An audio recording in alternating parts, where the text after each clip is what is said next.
আল্লাহ তাআলার পক্ষ থেকে ঘোষণা আসবে, আমার এই বান্দা সত্য বলেছে। জান্নাত থেকে জান্নাতি বিছানা এনে তার কবরের মধ্যে বিছায় দাও, কবরের সাথে তার জান্নাতের সাথে দরজা খুলে দাও, জান্নাতি পোশাক এনে তাকে পরায় দাও। ফেরেশতারা তাকে বলবে ঘুমাও, নতুন দুলা যেমন করে ঘুমায় সে ঘুমায়া থাকবে, শান্তিতে থাকবে, আরামে থাকবে। আলমে বরজখে তার এতটা শান্তি অনুভব হবে, ও মনে করবে এটাই জান্নাত, কারণ এর চাইতে আরামদায়ক শান্তিদায়ক আর কোনো কিছুই হতে পারে না। তখন তাকে ফেরেশতারা বলবে না, এটা জান্নাত নয়, জান্নাতের নেয়ামতের তুলনায় তোমাকে যা দেওয়া হয়েছে এটা কিছুই না। জান্নাতের নেয়ামত কেমন, জান্নাতের প্রকৃত নেয়ামতের মিসাল উদাহরণ দেওয়া আমাদের জন্য গড়ে অসম্ভব। কারণ হাদিসে কুদসির ভিতরে আল্লাহ তাআলা বলেন, আ'আদতু লিইবাদিয়াস সালিহিন মা লা আইনুন রাআত ওয়ালা উযুনুন সামিআত ওয়ালা খাতারা আলা কলবি বাশার। আল্লাহ রাব্বুল আলামিন তার মুত্তাকি বান্দাদের জন্য, নেককার বান্দাদের জন্য এমন জান্নাত তিনি প্রস্তুত করে রেখেছেন, মা লা আইনুন রাআত, যা দুনিয়ার কোনো চোখ দেখে নাই, ওয়ালা উযুনুন সামিআত, ওই নেয়ামতের প্রকৃত বর্ণনা দুনিয়ার কোনো মানুষের কান শুনে নাই, ওয়ালা খাতারা আলা কলবি বাশার, ওই নেয়ামত এত দামি এক নেয়ামত যেটার কল্পনা দুনিয়ার কোনো মানুষের অন্তর করতে পারে না। এমন নেয়ামত তোমার জন্য রাখা হয়েছে। আচ্ছা বলেন তো, কেউ ভালো আছে, ওর চাইতেও যদি আরো ভালো থাকার সুযোগ বা খবর পায়, সে এখন যেই ভালো আছে তার চাইতে বেশি ভালোটা পাওয়ার চেষ্টা করবে কি করবে না? তখন এই মানুষগুলো আল্লাহ তাআলার কাছে ফরিয়াদ করবে, বলবে আল্লাহ যথা দ্রুত সম্ভব আপনি কিয়ামত কায়েম করেন, কারণ কিয়ামতের পরেই তো আমরা আমাদের চূড়ান্ত অনন্তকালের বাসস্থানে যেতে পারবো। এরা আল্লাহ তাআলার কাছে যথা দ্রুত সম্ভব কিয়ামত সংগঠিত হওয়ার জন্য দোয়া করতে থাকবে। আর যারা কবরে ওই 3 প্রশ্নের জবাব দিতে পারবে না, পরীক্ষায় ফেল, তাদের ব্যাপারে ঘোষণা আসবে, কাযাবা আবদি ফাফরিশুহু মিনান নার ওয়ালবিসুহু মিনান নার ওয়াফতাহু লাহু বাবান ইলান নার।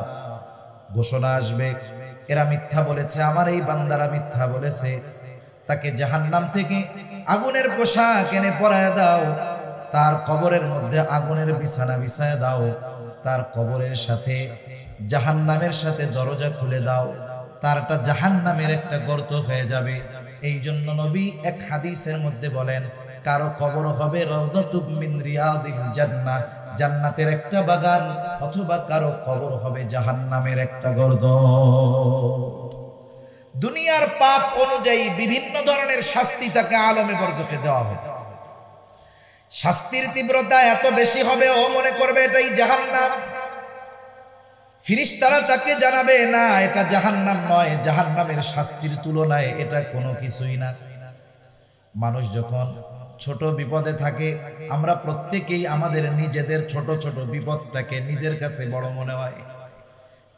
প্রেজেন্ট উপস্থিত যেই বিপদ আমাদের সামনে থাকে এটাকে বড় মনে হয়, কিন্তু যখন ওর চাইতে বড় বিপদের খবর আসে, অনেক ছোট বিপদের কথা আমরা ভুলে যাই। হয় কি হয় না বলেন? আপনি অসুস্থ আছেন, হাতে পায়ে ব্যথা আছে, এই মুহূর্তে শুনছেন বড় কোনো বিপদের খবর, দেখবেন ওই ছোট বিপদের কোনো কথাই আপনার মনে নেই, ওটা তখন আরাম লাগবে। তারা ওই জাহান্নামের শাস্তির খবর শুনে এতটা ভীত সন্ত্রস্ত হয়ে যাবে, আল্লাহ তাআলার কাছে ফরিয়াদ করতে থাকবে কিয়ামত যেন কায়েম না হয়। যতই তারা দোয়া করুক কাজ হবে না। আমাদের প্রত্যেককেই আলমে বরজখে দীর্ঘকাল থাকা লাগবে, কিন্তু অনন্তকাল নয়। একটা সময় আলমে বরজখে অবস্থানের মেয়াদকাল শেষ হয়ে যাবে। তাফসীরের মধ্যে আসছে, মুফাসসিরিনে কেরাম বলেন, যেই লোকটা এই দুনিয়া থেকে সর্বশেষ বিদায় নেবে তাকেও কমপক্ষে 40,000 বছর আলমে বরজখে থাকা লাগবে, কমপক্ষে 40,000 বছর। তাকে আলমে বরজখ সোজা হিসাবে যা আমরা বলি কবর জগতে তাকে থাকা লাগে। একটা সময় আল্লাহ তাআলার নির্দেশে ইসরাফিল আলাইহিস সালাম সিংহায় ফুৎকার দিবেন। দুইবার সিংহায় ফুৎকার দেওয়া হবে। প্রথমবার সিংহায় ফুৎকার যখন দিবেন কি হবে আল্লাহ তাআলা বলেন, ওয়ানুফিখা ফিস সূরি ফাসাইকা মান ফিস সামাওয়াতি ওয়া মান ফিল আরদি ইল্লা মান শাআল্লাহ সুম্মা নুফিখা ফীহি উখরা ফাইযা হুম কিয়ামুন ইয়ানজুরুন। আল্লাহ রাব্বুল আলামিন বলেন, প্রথমবার সিংহায় ফুৎকার যখন দেওয়া হবে, ফাসাইকা মান ফিস সামাওয়াতি ওয়া মান ফিল আরদ ইল্লা মান শাআল্লাহ, এই ফুৎকারের মাধ্যমে মানুষের এই পৃথিবীর অবস্থান, এই পৃথিবীতে বসবাস, এই পৃথিবীতে তাদের আবাস শেষ হয়ে যাবে। প্রত্যেকটা প্রাণী ওই সিংহায় ফুৎকারের আওয়াজে অজ্ঞান হয়ে যাবে। মুফাসসিরিন ইকরাম লেখেন, প্রথমে অজ্ঞান হবে, এরপরে তাদের মৃত্যু ঘটবে। ইল্লা মান শাআল্লাহ, আল্লাহ তাআলা যেগুলো চান সেগুলো ছাড়া। হুদাল লিন-নাসি ওয়া বাইয়িনাতিন মিনাল হুদা ওয়াল ফুরকান ওয়া খালাকাল ইনসানা ওয়া কাররামা ওয়া 'আল্লামাহু মিনাল বায়ানি মা লাম ইয়া'লাম فسبحان الذي لا يحصى امتنانه باللسان ولا بالقلم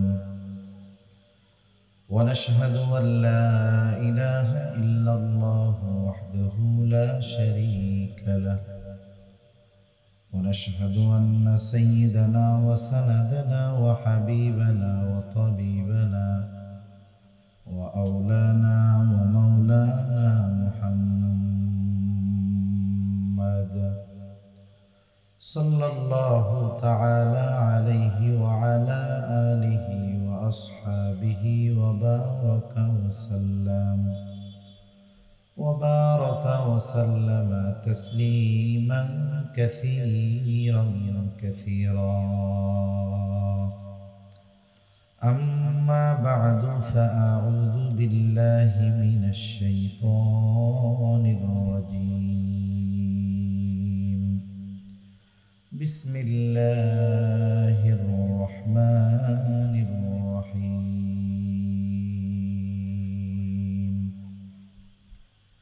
كل نفس بما كسبت رهينة إلا أصحاب اليمين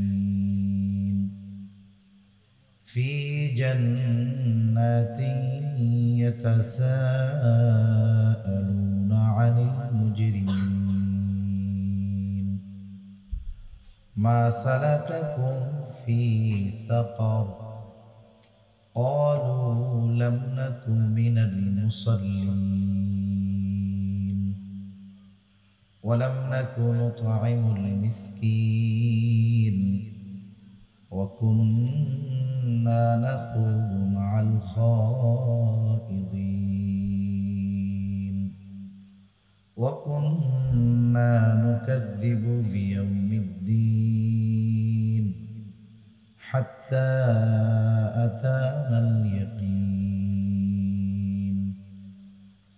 فما تنفعهم شفاعة الشافعين. صدق الله العلي العظيم. আমরা আল্লাহর মহব্বতে, নবীজির মহব্বতে জবান খুলে দুরূদ শরীফ পাঠ করি। اللهم صل على محمد وعلى آل محمد كما صليت على إبراهيم وعلى آل إبراهيم إنك حميد مجيد. اللهم بارك على محمد وعلى آل محمد كما باركت على إبراهيم وعلى آل إبراهيم إنك حميد مجيد. الحمد لله. ঐতিহ্যবাহী চট্টগ্রাম জেলার অন্তর্গত রাঙ্গুনিয়া থানাধীন দ্বীনি ও সেবামূলক সংগঠন সুখবিলাস ইসলামী যুব কাফেলার উদ্যোগে সমাজের সর্বস্তরে রাসূলুল্লাহ সাল্লাল্লাহু আলাইহি ওয়াসাল্লামের সুন্নাহ বাস্তবায়নের লক্ষ্যে আয়োজিত চতুর্থতম বার্ষিক শান-এ রিসালাত সম্মেলন। আজকের এই সম্মেলনের সম্মানিত শ্রদ্ধেয় সভাপতি মণ্ডলী, আমন্ত্রিত উলামায়ে কেরাম, সামনে উপস্থিত মুরব্বিয়ানে কেরাম, সমবয়সী যুবক বন্ধু, স্নেহের ছোট ভাই এবং পর্দার অন্তরালে অবস্থানরত সম্মানিত শ্রদ্ধা মা ও বোন, দয়াময় আল্লাহ রাব্বুল আলামিনের দরবারে অগণিত শুকর যে মহান মালিক হায়াতে বরকত দিয়ে সুস্থ রেখে একটা প্রতিকূল আবহাওয়া বলাই চলে, এর ভিতরেও যথাযথভাবে আল্লাহ সুবহানাহু ওয়া তাআলা বৃষ্টি দিলেও এই মুহূর্তে একটা সুন্দর পরিবেশ, কারণ বৃষ্টি হওয়ার কারণে একটু গরমটা কম লাগবে, স্বাভাবিক বিষয়, ঠিক না? যে মহান মালিক আমাদেরকে এমন একটি মোবারকময় বরকতময় মজলিসে আসার বসার তৌফিক দিলেন, সে মহান মালিককে খুশি করার জন্য মুহাব্বতের সাথে জবান খুলে অন্তর থেকে আমরা একবার কালিমাতুশ শুকর পাঠ করি, আলহামদুলিল্লাহ। অগণিত দুরূদ ও সালাম সাইয়্যিদুল আম্বিয়া, আশরাফুল আম্বিয়া, খাতামুল আম্বিয়া, ইমামুল মুরসালিন, রাহমাতুল লিল আলামিন মুহাম্মাদুর রাসূলুল্লাহ সাল্লাল্লাহু আলাইহি ওয়াসাল্লামের উপর আমি আপনাদের খেদমতে পবিত্র কোরআনুল কারীমের অন্যতম প্রসিদ্ধ সূরা মুদ্দাসসির থেকে কয়েকটা আয়াত তিলাওয়াত করেছি। আল্লাহ তাআলার কাছে তৌফিক চাই, অল্প সময়ের মধ্যে কিছু কথা আল্লাহ আমাকে বলার তৌফিক দান করেন, যে কথাগুলো আমাদের সবার দুনিয়া এবং আখিরাতের জন্য কল্যাণকর হয়। সকলে বলি আমিন। যেহেতু আজকের মাহফিলের মধ্যমণি আমাদের সকলের পরিচিত মুখ হযরত শেখ আলী হাসান ওসামা হাফিজাহুল্লাহ হযরত চলে এসেছেন, আমি একেবারে অল্প সময় আপনাদের সাথে কিছু মুজাকারা করব, এর মধ্যেই হযরত চলে আসবেন ইনশাআল্লাহ। আগে আমার হালতটা একটু বলার দরকার। হালত বলার দরকার এই কারণে, আসলে আমি খুব ক্লান্ত এখন। এর কারণ হলো যে আপনারা জানেন সম্প্রতি সময়ে বিশেষ করে আমাদের বাংলাদেশের ভারতের পানির বাঁধগুলো ছেড়ে দেওয়ার কারণে দেশের পূর্বাঞ্চলের বিশেষ করে ফেনী, কুমিল্লা, নোয়াখালী, লক্ষ্মীপুরের বিস্তীর্ণ এলাকায় মানুষ বন্যা কবলিত হয়ে পড়েছে। আর সবচেয়ে ভালো লাগার বিষয় যে মানুষ মুসিবতে পড়লে মানুষ এগিয়ে আসবে, এটা ভালো লাগার একটা বিষয়। মুসিবতে পড়েছে এর জন্য কষ্ট, কিন্তু মানুষের সহযোগিতায় যখন এগিয়ে আসে, এখানে মানবতা, নীতি, নৈতিকতা, ভ্রাতৃত্ববোধের যেই পরিচয় সেটা ফুটে ওঠে, ঠিক কিনা বলেন? আর আমরা এই বন্যায় দেখেছি বিশেষ করে সর্বস্তরের উলামায়ে কেরাম দেশের সব জায়গা থেকেই সকলে চেষ্টা করেছে বন্যার্ত মানুষের পাশে দাঁড়ানো, নিজেদের অবস্থান থেকে সর্বোচ্চ সহযোগিতা করার প্রচেষ্টা বিশেষ করে উলামায়ে কেরাম করেছেন। সেই ধারাবাহিকতায় গতকাল জুমার নামাজের পরে আমরা বের হয়েছি। আজকে আপনাদের এখানে আসা পর্যন্ত মধ্যে হয়তো 2 ঘন্টা বা 1.5 ঘন্টা ঘুম যাইতে পারছি। আর স্বাভাবিক দীর্ঘ সময় না ঘুমানোর কারণে শরীর দুর্বলতা, লম্বা সফর এবং গলার অবস্থাও খুব কষ্টকর মনে হইতেছে। এরপরেও আপনাদের দোয়া, আল্লাহ তাআলার তৌফিকে অল্প সময়ে কথাগুলো যেন বলতে পারি সুস্থতার সাথে, আমার জন্য সকলে দোয়া করবেন ইনশাআল্লাহ। সম্মানিত উপস্থিতি, রাসূল আকরাম সাল্লাল্লাহু আলাইহি ওয়াসাল্লামের সুপারিশবিহীন কিয়ামতের দিন আল্লাহ তাআলা বিচার কার্যই শুরু করবেন না। বিচার কার্য শুরু হবে রাসূল আকরাম সাল্লাল্লাহু আলাইহি ওয়াসাল্লামের সুপারিশের মাধ্যমে। এই সুপারিশের উপকার একেবারে সৃষ্টির সকল মাখলুক, যত সৃষ্টি আছে, যত মানুষ আছে, যত সৃষ্টি আছে, আল্লাহ রাসূল সাল্লাল্লাহু আলাইহি ওয়াসাল্লামের এই সুপারিশ দ্বারা উপকৃত হবে। অতীতের যত নবীর উম্মত তারাও হবে, যারা নবীজিকে মানে তারাও হবে, যারা মানে না তারাও হবে। এরপরেও স্পেশালভাবে কিছু সুপারিশ উম্মতের জন্য নবীজি করবেন। কিছু মানুষ কিয়ামতের দিন সুপারিশ বঞ্চিত হবে। যারা নবীজির স্পেশাল সুপারিশ বঞ্চিত হবে, বলেন তো তাদের জন্য জান্নাতে যাওয়া সম্ভব নাকি অসম্ভব? নিঃসন্দেহে তাদের জন্য জান্নাতে যাওয়া অসম্ভব।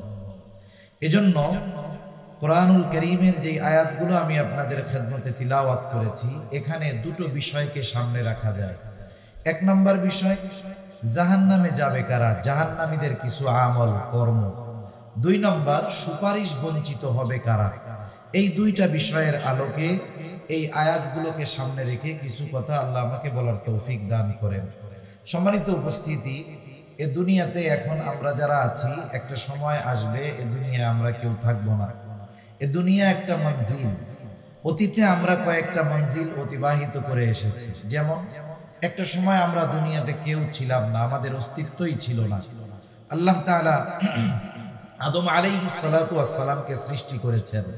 এরপরে আদম আলাইহিস সালাতু ওয়াস সালামের পৃষ্ঠদেশ তথা পিঠ থেকে কিয়ামত পর্যন্ত যত মানুষ আসবে, যত মানুষ এসেছে, যত মানুষ দুনিয়া থেকে চলে গিয়েছে, আল্লাহ তাআলা সকলের রূহ একত্রে আল্লাহ তাআলা সৃষ্টি করেছেন। তার মানে আমরা আমাদের দীর্ঘ একটা সময় রূহের জগতে আমরা ছিলাম, দীর্ঘ একটা সময়। এরপরে আল্লাহ রাব্বুল আলামিন আমাদেরকে স্বল্প সময়ের জন্য আলমে বতন, আলমে আরওয়াহ থেকে আলমে বতন, মায়ের পেটের মধ্যে আমরা অল্প কিছুকাল ছিলাম। এরপরে আল্লাহ তাআলা আমাদেরকে দুনিয়াতে পাঠিয়েছে। এই দুনিয়াতে আল্লাহ তাআলা একেবারে অল্প সময় দিয়ে এবং নির্ধারিত সময় দিয়ে আল্লাহ তাআলা আমাদেরকে দুনিয়াতে পাঠিয়েছেন।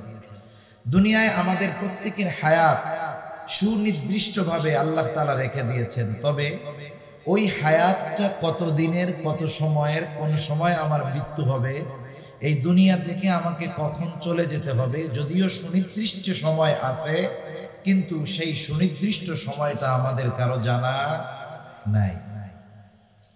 ওই সুনির্দিষ্ট সময় যখন চলে আসবে, সুস্থ নাই, অসুস্থতা নাই, যুবক নাই, বৃদ্ধ নাই, বুড়া নাই, বুড়া নাই, শিশু নাই, সে যেই হোক না কেন, হায়াত শেষ, আর এক মুহূর্ত সে দুনিয়াতেও থাকতে পারবে না। আল্লাহ তাআলা বলেন, ফাইদা জাআ আজালুহুম লা ইস্তাখিরুনা সাআতাও ওয়া লা ইস্তাকদিমুন। আমি যত অসুস্থ হই না কেন, আমার হায়াত ফুরানোর আগে আমি মরব না। আমি আপনি যতই সুস্থ হই না কেন, আমার হায়াত যদি ফুরিয়ে যায়, আমি আপনি দুনিয়াতে থাকবো না। একেবারে যথা সময়ে মালাকুল মউত তার দায়িত্ব পালন করার জন্য চলে আসবে। এই দুনিয়ার মঞ্জিল শেষ হয়ে যাবে মৃত্যুর মাধ্যমে। এখান থেকে আমরা যেই মঞ্জিলে পদার্পণ করব, সেই মঞ্জিল হলো আলমে বরজখ। একটা মানুষ মৃত্যুর মাধ্যমে তার সবকিছু নিঃশেষ হয়ে যায় না, শেষ হয়ে যায় না, বরং একটা মঞ্জিল শেষ হয় তো নতুন আর একটা জগৎ তার জন্য শুরু হয়। যেমন মানুষ যখন মারা যায়, আমাদের অঞ্চলগুলোতে মাইকের মধ্যে মৃত্যুর খবর যখন প্রচার করে, বলে অমুক এলাকার অমুক ইন্তেকাল করিয়াছে। এ শব্দ তো বলে আপনাদের এখানেও নাকি? ইন্তেকাল শব্দের অর্থ হলো স্থানান্তরিত হওয়া। তার মানে উনি ইন্তেকাল করেছেন, মানে তিনি একটা জগতে ছিলেন, এক জায়গায় ছিলেন, আর এক জায়গায় স্থানান্তরিত হয়েছেন। উনি এতকাল আলমে দুনিয়ায় ছিলেন, এখন উনি স্থানান্তরিত হয়ে আলমে বরজখে পদার্পণ করেছেন। মনে রাখতে হবে, রূহ স্থান পরিবর্তন করে, কিন্তু রূহ কখনো ধ্বংস হয় না। কেন ধ্বংস হয় না বলেন তো? আল্লাহ যেমন চিরন্তন, আল্লাহর কালাম, আল্লাহর কথা, এটাও তো তেমন চিরন্তন, ঠিক কিনা বলেন? আর রূহ কি? রূহ হলো, আল্লাহ তাআলা কোরআনুল কারীমের মধ্যে বলেন, যখন কাফেররা নবীজিকে প্রশ্ন করেছে, আহলে কিতাব ইহুদিরা প্রশ্ন শিখিয়ে দিয়েছে, তোমরা তাকে গিয়ে জিজ্ঞাসা করবা। তিনটা গুরুত্বপূর্ণ প্রশ্ন, এর মধ্যে একটি প্রশ্ন হলো তাকে জিজ্ঞাসা করবা রূহ কি। আল্লাহ রাসূল সাল্লাল্লাহু আলাইহি ওয়াসাল্লামকে তারা প্রশ্ন করেছে, লম্বা ইতিহাস। আল্লাহ তাআলা সর্বশেষ জবাব দিয়েছেন, ওয়ায়াসআলুনাকা আনির রূহ কুলির রূহু মিন আমরি রাব্বি। রূহ হলো আপনার রবের প্রত্যাদেশ, নির্দেশ, অর্ডার, ফরমান। তাহলে আল্লাহ তাআলা যেমন চিরন্তন, আল্লাহ তাআলার আদেশ এটাও চিরন্তন। এজন্য রূহ কখনো ধ্বংস হয়ে যায় না, রূহ শুধু মঞ্জিল পরিবর্তন করে। এইবার মূলত বিষয় হলো, আমার আপনার যেই নামটা, এই নামটা মূলত রূহের নাম। মানুষ যখন মারা যায়, মারা যাওয়ার পরে তার ব্যাপারে আর তাকে যেই নামে দুনিয়াতে বেঁচে থাকা অবস্থায় ডাকা হতো, সেই নামে তাকে ডাকা হয় না। তখন তাকে বলা হয় লাশ, মানে লা শাইউন ফি, যার মধ্যে কিছুই নাই। কি নাই? বলে আসল জিনিসটাই তো নাই। হাত আছে, পা আছে, চোখ আছে, কান আছে, সব আছে, কিন্তু যেটা থাকলে এগুলো কার্যকর থাকবে সেটাই তো এর সাথে নাই।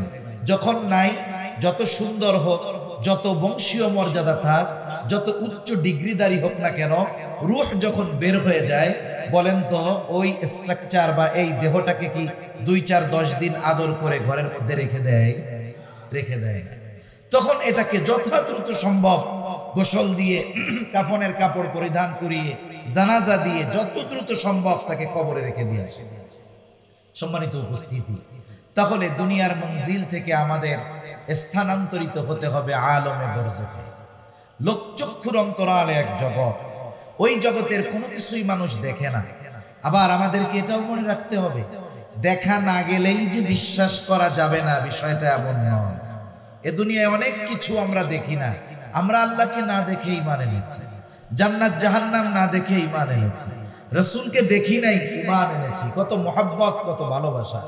এজন্য আলমে বরজখেও অনেক কিছু সংগঠিত হয়, কিন্তু দুনিয়ার চোখ দিয়ে আলমে বরজখের অবস্থা দেখা যায় না। তবে আলমে বরজখের অবস্থা কার কেমন হবে? দুনিয়ায় যারা আল্লাহ তাআলার হুকুম আহকাম মানবে, ইমানদার, নেক আমল করবে, ভালো কাজ করবে, এই মানুষগুলো আলমে বরজখে শান্তিতে থাকবে। যারা এই দুনিয়াতে বেঈমান, পাপাচারে লিপ্ত ছিল, গুনাহে লিপ্ত ছিল, আল্লাহর হুকুম আহকাম মানে নাই, নিজের ইচ্ছা মতো জীবনকে অতিবাহিত করেছে, ওই মানুষগুলো আলমে বরজখে কষ্টে থাকবে। পরিস্থিতিটা কেমন, কষ্টটা কেমন হবে, শান্তিটা কেমন হবে? হাদিসের আলোকে যেটা বোঝা যায়, একজন মুমিন বান্দা যখন ইন্তেকাল করে মারা যায়, তাকে যখন কবরস্থ করা হবে, তার রূহ নিয়ে যখন আসমানের দিকে ফেরেশতারা উঠতে থাকে, লম্বা হাদিস, আমি সংক্ষিপ্ত কথাগুলো বলতেছি। আল্লাহ সুবহানাহু ওয়া তাআলা এর ব্যাপারে তো খোঁজখবরই জানায় দেন। এরপরে কবরের মধ্যে প্রত্যেকটা ব্যক্তিকে 3টা করে প্রশ্ন করা হবে। প্রশ্ন হবে, মার রব্বুক, তোমার রব কে? ওমা দীনুক, তোমার দিন কি? নবীজিকে দেখিয়ে বলা হবে, মা হাদার রাজুলুল্লাযী বুইসা ফীকুম, এই ব্যক্তি কে যাকে তোমাদের কাছে প্রেরণ করা হয়েছিল? এখন যিনি জবাব দিবেন যে আমার রব আল্লাহ, আমার দিন ইসলাম, ইনি আমাদের নবী মুহাম্মদুর রাসূলুল্লাহ সাল্লাল্লাহু আলাইহি ওয়াসাল্লাম, তিনি তো পরীক্ষায় পাস, ঠিক কিনা বলেন? আরেকটা জিনিস আমাদের মনে রাখার দরকার, কবরে যে 3 প্রশ্ন করা হবে, এটা কমন প্রশ্ন, প্রশ্ন আনকমন না। একেবারে পৃথিবীর সব মানুষের জন্য প্রশ্ন এই 3টা। অন্য কোনো প্রশ্ন আছে নাকি? বলেন তো, দুনিয়ার পরীক্ষার প্রশ্নগুলো কি আগের থেকে জানানো হয়? তার মানে যেই প্রশ্ন আগের থেকে জানানো হয় না, পরীক্ষার হলে গেলে জানা যায়, বুঝতে হবে ওই প্রশ্ন মূলত কঠিন প্রশ্ন নয়, মোটামুটি প্রস্তুতি নিলেই ওই প্রশ্নের জবাব দেওয়া যাবে। কিন্তু যেই প্রশ্ন আগের থেকে জানায় দেওয়া হয়েছে, বোঝা গেল পরীক্ষার হলে গিয়ে এই প্রশ্নের জবাব দেওয়া অনেক কঠিন। এজন্য দুনিয়ার প্রশ্নের জবাব লেখাপড়া করলেই দিয়ে দেওয়া যায়, কিন্তু কবরের প্রশ্ন মুখস্থ করে গেলে কাজ হবে না।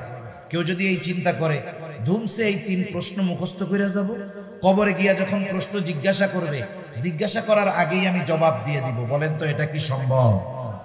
এই 3 প্রশ্ন এর জবাব, এটা শুধু মুখস্থ করার সাথে সম্পৃক্ত বিষয় নয়, বরং এই প্রশ্নগুলোর জবাব হলো তার প্র্যাকটিক্যাল আমলের সাথে।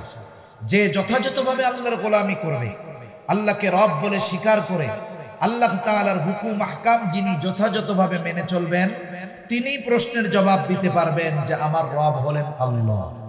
যিনি তার জীবনকে ইসলামের আলোকে সাজাবেন, ইসলামী আদর্শ অনুশাসন মেনে চলবেন, উনি কিয়ামত কবরে জবাব দিতে পারবে যে আমার দিন, আমার জীবন ব্যবস্থা হলো ইসলাম। যিনি মুহাম্মাদুর রাসূলুল্লাহকে মুহাব্বত করে তার সুন্নাতের আলোকে জীবন পরিচালিত করবে, তিনিই জবাব দিতে পারবেন যে ইনি আমাদের নবী মুহাম্মাদুর রাসূলুল্লাহ সাল্লাল্লাহু আলাইহি ওয়াসাল্লাম। যে কথাটা বোঝানোর জন্য বললাম যে দুনিয়ার প্রশ্নের জবাব লেখাপড়া করলেই দেওয়া যায়, কিন্তু কবরের প্রশ্নের জবাব, ওই জবাবের আলোকে যদি দুনিয়ায় আমল করা হয়, তাহলেই কবরে ওই প্রশ্নের জবাব দেওয়া যাবে। যারা দুনিয়াতে আমল করবে, পরীক্ষার হলে তারা তো পাস, তাদের ব্যাপারে কি ঘোষণা আসবে?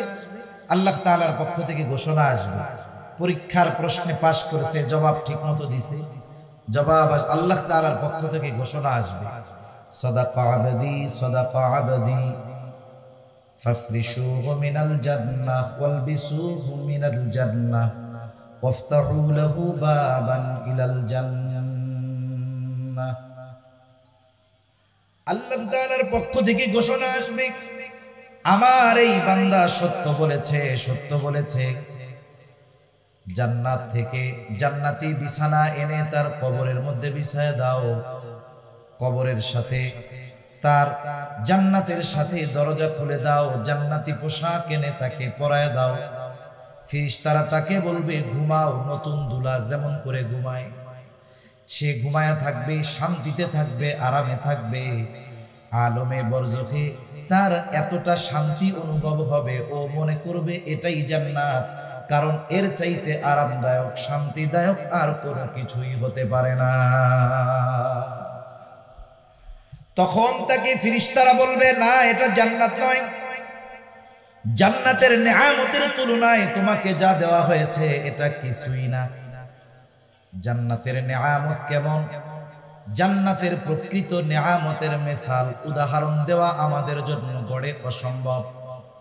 কারণ হাদিসে কুদসির ভিতরে আল্লাহ তাআলা বলেন, আ'আদতু লিইবাদিয়াস সালিহিন মা লা আইনুন রাআত ওয়ালা উযুনুন সামিআত ওয়ালা খাতারা আলা কলবি বাশার। আল্লাহ রাব্বুল আলামিন তার মুত্তাকি বান্দাদের জন্য, নেককার বান্দাদের জন্য এমন জান্নাত তিনি প্রস্তুত করে রেখেছেন, মা লা আইনুন রাআত, যা দুনিয়ার কোনো চোখ দেখে নাই, ওয়ালা উযুনুন সামিআত, ওই নেয়ামতের প্রকৃত বর্ণনা দুনিয়ার কোনো মানুষের কান শুনে নাই, ওয়ালা খাতারা আলা কলবি বাশার, ওই নেয়ামত এত দামি এক নেয়ামত যেটার কল্পনা দুনিয়ার কোনো মানুষের অন্তর করতে পারে না। এমন নেয়ামত তোমার জন্য রাখা হয়েছে।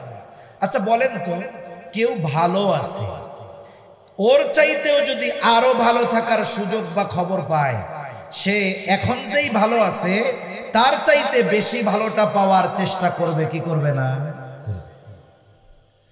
তখন এই মানুষগুলো আল্লাহ তাআলার কাছে ফরিয়াদ করবে, বলবে আল্লাহ যথা দ্রুত সম্ভব আপনি কিয়ামত কায়েম করেন, কারণ কিয়ামতের পরেই তো আমরা আমাদের চূড়ান্ত অনন্তকালের বাসস্থানে যেতে পারবো। এরা আল্লাহ তাআলার কাছে যথা দ্রুত সম্ভব কিয়ামত সংগঠিত হওয়ার জন্য দোয়া করতে থাকবে। আর যারা কবরে ওই 3 প্রশ্নের জবাব দিতে পারবে না, পরীক্ষায় ফেল, তাদের ব্যাপারে ঘোষণা আসবে, কাযাবা আবদি কাযাবা আবদি ফাফরিশুহু মিনান নার ওয়ালবিসুহু মিনান নার ওয়াফতাহু লাহু বাবান ইলান নার। ঘোষণা আসবে, এরা মিথ্যা বলেছে, আমার এই বান্দারা মিথ্যা বলেছে, তাকে জাহান্নাম থেকে আগুনের পোশাক এনে পরায় দাও, তার কবরের মধ্যে আগুনের বিছানা বিছায় দাও, তার কবরের সাথে জাহান্নামের সাথে দরজা খুলে দাও, তারটা জাহান্নামের একটা গর্ত হয়ে যাবে। এই জন্য নবী এক হাদিসের মধ্যে বলেন, কারো কবর হবে রাউদাতুম মিন রিয়াদিল জান্নাহ, জান্নাতের একটা বাগান, অথবা কারো কবর হবে জাহান্নামের একটা গর্ত। দুনিয়ার পাপ অনুযায়ী বিভিন্ন ধরনের শাস্তি তাকে আলমে বরজখে দেওয়া হবে। শাস্তির তীব্রতা এত বেশি হবে, ও মনে করবে এটাই জাহান্নাম। ফেরেশতারা তাকে জানাবে, না এটা জাহান্নাম নয়, জাহান্নামের শাস্তির তুলনায় এটা কোনো কিছুই না। মানুষ যখন ছোট বিপদে থাকে, আমরা প্রত্যেকেই আমাদের নিজেদের ছোট ছোট বিপদটাকে নিজের কাছে বড় মনে হয়। প্রেজেন্ট উপস্থিত যেই বিপদ আমাদের সামনে থাকে এটাকে বড় মনে হয়, কিন্তু যখন ওর চাইতে বড় বিপদের খবর আসে, অনেক ছোট বিপদের কথা আমরা ভুলে যাই। হয় কি হয় না বলেন? আপনি অসুস্থ আছেন, হাতে পায়ে ব্যথা আছে, এই মুহূর্তে শুনছেন বড় কোনো বিপদের খবর, দেখবেন ওই ছোট বিপদের কোনো কথাই আপনার মনে নেই, ওটা তখন আরাম লাগবে। তারা ওই জাহান্নামের শাস্তির খবর শুনে এতটা ভীত সন্ত্রস্ত হয়ে যাবে, আল্লাহ তাআলার কাছে ফরিয়াদ করতে থাকবে কিয়ামত যেন কায়েম না হয়। যতই তারা দোয়া করুক কাজ হবে না। আমাদের প্রত্যেককেই আলমে বরজখে দীর্ঘকাল থাকা লাগবে, কিন্তু অনন্তকাল নয়। একটা সময় আলমে বরজখে অবস্থানের মেয়াদকাল শেষ হয়ে যাবে।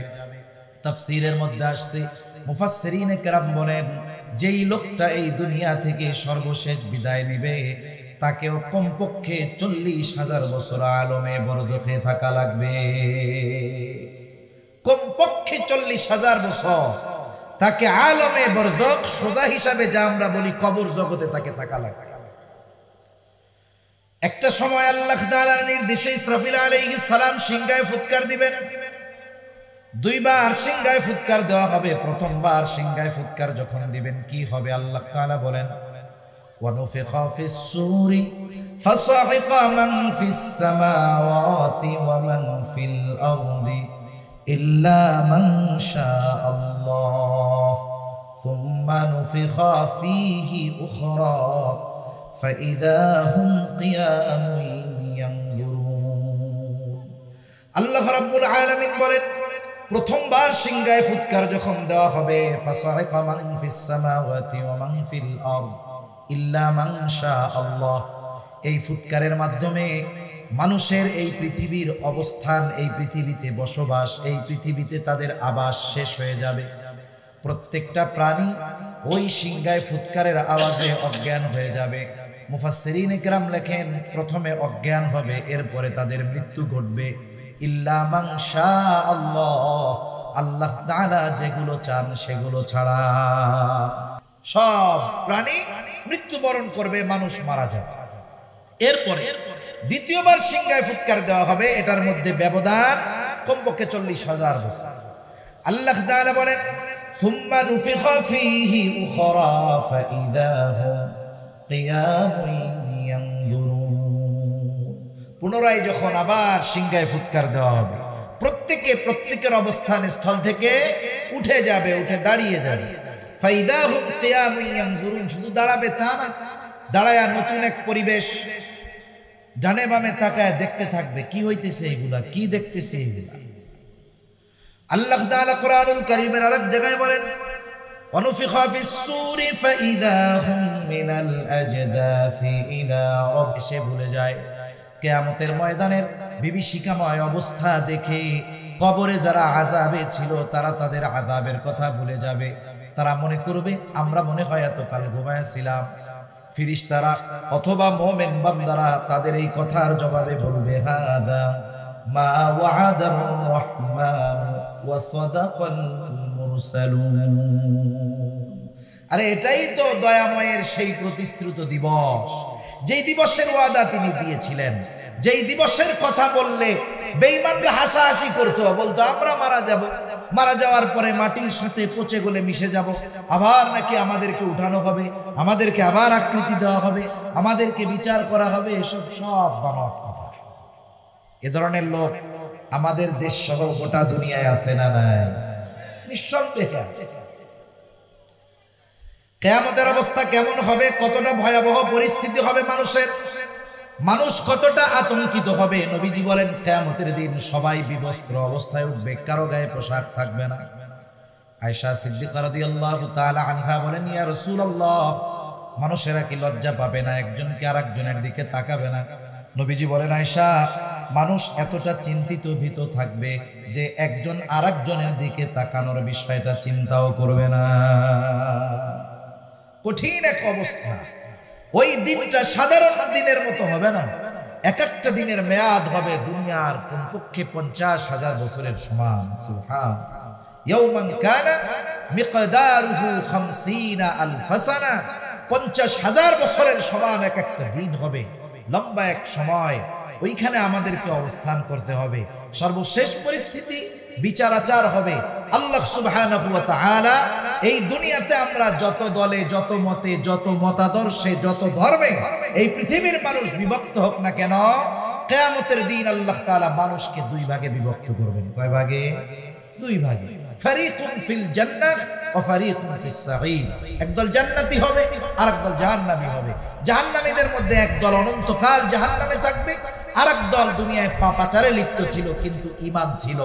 এই পাপাচারের শাস্তি ভোগ করার পরে এরাও জান্নাতে চলে আসবে। তাহলে মূলত দল দুইটা, একদল জান্নাতি আর একদল জাহান্নামী। আল্লাহ রাব্বুল আলামিন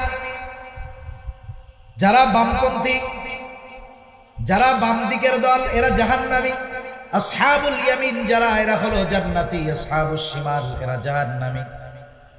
আর দুনিয়াতে মানুষেরা যেই কর্ম করেছে আল্লাহ রাব্বুল আলামিন দুনিয়াতে কোনো ব্যক্তির পাপের পরিপূর্ণ শাস্তি কাউকে প্রদান করেন না। আবার দুনিয়ায় কেউ যদি নেকের কাজ করে, ভালো কাজ করে, আল্লাহ তাআলা এই দুনিয়াতে তার ভালো কাজের পূর্ণ প্রতিদান তাকে দেন না।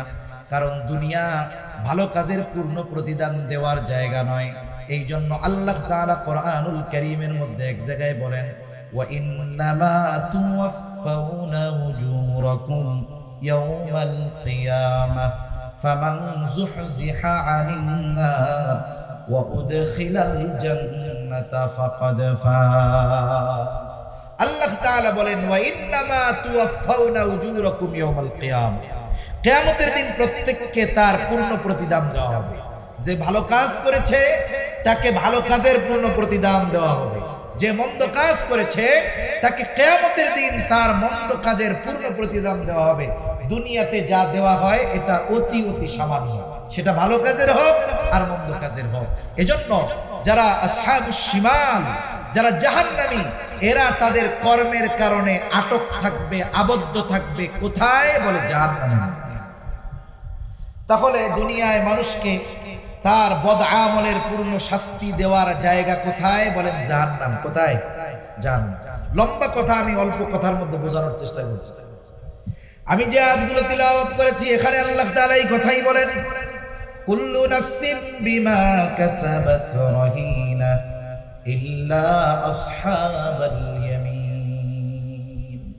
প্রত্যেকে তার কর্মের কারণে আবদ্ধ থাকবে। মুফাসসিরিনে কেরাম বলেন এখানে উদ্দেশ্য হলো যারা পাপী, পাপাচারে লিপ্ত ছিল, তারা তাদের পাপের কারণে জাহান্নামে আবদ্ধ থাকবে, আটক থাকবে। ইল্লা আসহাবাল ইয়ামিন, তবে যারা ডানপন্থী, ডান দিকের দলের লোক তারা নয়, কারণ তারা তো জান্নাতি। এইবার জান্নাতি জান্নাতে, জাহান্নামী জাহান্নামে। হাসরের ময়দানে মানুষ ভীত সন্ত্রস্ত থাকবে, কত চিন্তিত ভীত থাকবে, কেউ কাউকে পরিচয় দিতে চাইবে না। আল্লাহ তাআলা কোরআনুল কারীমের মধ্যে একটা চিত্র তুলে ধরে বলেন, ইয়াউমা ইয়াফিরুল মারউ মিন আখিহি ওয়া উম্মিহি ওয়া আবিহি ওয়া সাহিবাতিহি ওয়া বানিহি লিকুল্লি ইমরিইন মিনহুম ইয়াউমা ইযিন শা'নুন ইউগনি।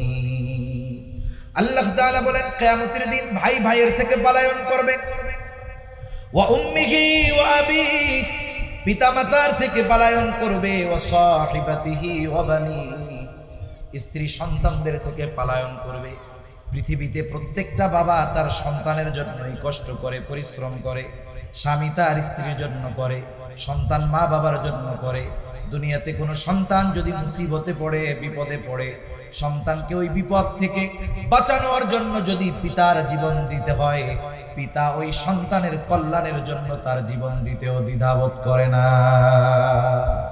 কিন্তু কিয়ামতের দিন ওই সন্তান থেকে পালাবে, কেউ চাইবে না কোনো পরিচিত কারোর সাথে তার দেখা হয়ে যায়, প্রত্যেকে নিজের চিন্তায় বিভোর থাকবে। কিন্তু ওই মানুষগুলো যখন জান্নাতে যাবে তখন দুনিয়ায় যারা পরিচিতি ছিল সবাইকে খুঁজতে থাকবে, কিন্তু সবাইকে খুঁজে তো আর জান্নাতে পাবে না। পাবে না কি? সবাইকে খুঁজে জান্নাতে পাবে না, কারণ দেখা যাবে তার অনেক বন্ধু, আত্মীয় স্বজন, আপনজন, প্রিয়জন জাহান্নামের বাসিন্দা হয়ে গেছে। তাফসীরে ইবনে কাসীরের মধ্যে আসছে আল্লাহ রাব্বুল আলামিন জান্নাতি এবং জাহান্নামীদের মধ্যে দেখা এবং কথাবার্তার ব্যবস্থা করে দিবেন। জান্নাতি জাহান্নামীকে দেখবে, জাহান্নামী জান্নাতীকে দেখবে, জান্নাতি জাহান্নামীদেরকে দেখবে। দেখার জন্য জাহান্নামে যাওয়া লাগবে না, আল্লাহ তাআলা দেখায় দিতে পারবে। আধুনিক প্রযুক্তির কল্যাণে এটা আমাদের জন্য বোঝা সহজ। আপনার কোনো আত্মীয়, আপনার কোনো বন্ধু, সন্তান, ভাই ব্রাদার যদি পৃথিবীর আরেক প্রান্ত আমেরিকায়ও থাকে, তাকে যদি আপনার একটু দেখতে মন চায়, বলেন তো মোবাইলে ইন্টারনেটের কানেকশন দিয়া হোয়াটসঅ্যাপে, ইমোতে, মেসেঞ্জারে ফোন দিলে দেখা যায় কি যায় না? আপনি আপনার এলাকায় বাড়িতে সিসি ক্যামেরা লাগায় রাখছেন, আপনি যদি দুনিয়ার অপর প্রান্তেও থাকেন, মোবাইল দিয়ে আপনি আপনার সিসি ক্যামেরা দিয়ে বাড়িতে কে কোথায় আছে দেখতে পারবেন। যেই আল্লাহ মানুষকে এই বুদ্ধি দান করলেন, ওই আল্লাহ জান্নাতে বসায়া জান্নাতীদেরকে জাহান্নামীদের অবস্থা দেখাতে পারবে কি পারবে না? এটা আল্লাহর জন্য অতি সহজ এক বিষয়। মানুষ যখন আরাম আয়েশে থাকে, সে যদি অন্যান্য মানুষের কষ্ট দেখে, তাহলে এই আরাম আয়েশে যে আছে এই জন্য আল্লাহর কৃতজ্ঞতা বেশি বেশি প্রকাশ করে তারা। মানুষ যদি আরামে থেকে অন্য মানুষের কষ্ট দেখে, তাহলে তার মধ্যে এই আরামে থাকার জন্য আল্লাহ তাআলার প্রতি কৃতজ্ঞতা বাড়ে। জান্নাতীরা যখন জাহান্নামের দিকে তাকায় দেখবে, হায়রে, এ তো আমার অনেক পরিচিত বন্ধু বান্ধব আত্মীয় স্বজন জাহান্নামের মধ্যে শাস্তি ভোগ করতেছে। একসাথেই তো আমরা চলতাম, একই স্কুলেই তো পড়তাম, একই বাজারেই তো ব্যবসা করতাম, একই এলাকায় তো আমরা খেলাধুলা করতাম।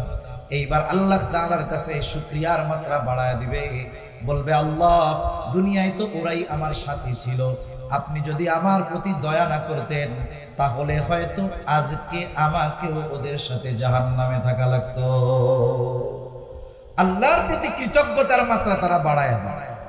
এইবার জাহান্নামীরা জান্নাতীদের অবস্থা দেখবে।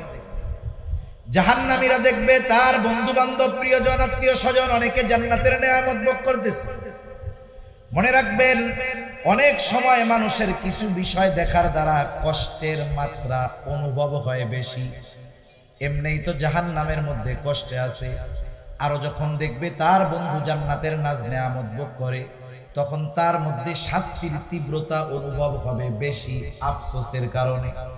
আফসোস করবে আর বলবে, আহারে, আমার ওই নামাজি বন্ধুর সাথে যদি আমি আমার সব সময়গুলো কাটাইতাম, আমি যদি আমার মসজিদের ইমামের সাথে সময়টা কাটাইতাম, ওই দিনদার মুত্তাকি তাবলিগওয়ালা ভাই তার সাথে যদি আমি সময়টা কাটাইতাম, আলেমরে যদি বন্ধু বানাইতাম, ভালো মানুষগুলোকে যদি আমি বন্ধু বানাইতাম, তাহলে আজকে আমি ওদের সাথেও জান্নাতে থাকতে পারতাম। এই যে আফসোস, আফসোসের কারণে মানুষের কষ্ট বাড়ে, কষ্টের অনুভব বাড়ে, কষ্টের মাত্রা বেশি অনুভব হয়।